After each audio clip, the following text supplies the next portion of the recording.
Ito pala ang lihim ng Tres Marias, ang mahiyain na magkakapatid. Tahimik ang paligid, sa daan, sabay-sabay na naglalakad ang magkakapatid na sina Chris, Bea, at Melissa, mga batang mahiyain, pero palaging magkasama. Habang galing sa pamimigay ng tulong, napansin ni Kalingap Rob ang tatlo.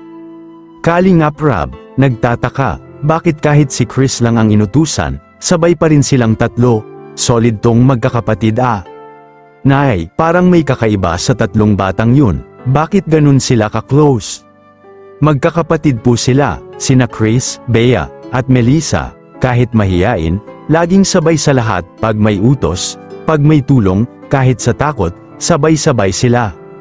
Nang muling bumisita si Kalingap Rob sa bahay nila, ay napag-alaman niya na napakahirap pala ng kanilang kalagayan.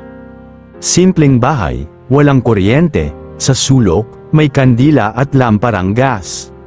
Wala kayong kuryente, Melissa? Wala po, Kuya Rob, malayo po kami sa poste. Bea, nagkakandila lang po kami kapag gabi. Chris, minsan po, sabay na lang kami matulog para hindi matakot. Dahil dito ay naisip ni Kalingap Rob na bilhan sila ng solar panel para may magamit sila na ilaw kapag gabi na dahil sobrang dilim sa kanilang lugar. Lalo na dahil napapalibutan ang kanilang bahay ng mga punong kahoy. Nakausap ni Kalingap Rob ang production team. Seryoso at may plano, alam nyo ba mga Kalingap, may naiisip si Kalingap Rob. Gusto niya ipa-makeover ang Tres Marias, gusto ni Kalingap Rob na makita nila kung gaano sila kaganda, para kahit mahiyain sila, unti-unti silang lumakas ang loob. Kagaya ng ibang mga Kalingap Angels na napa-makeover ni Kalingap Rob ay lumakas ang kanilang self-confidence. Kapag may make-up at simpleng damit na bago ay magmamakhang napakaganda ng Tres Marias. Siguro, paglabas ng tatlo galing sa salon o spa, tila ibang tao na, nakaayos, simple pero litaw ang natural na ganda.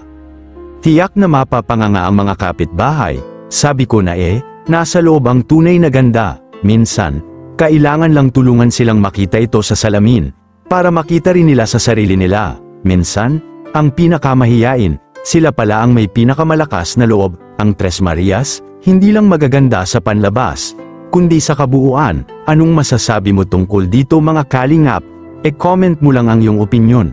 Maraming salamat po. To God be the glory.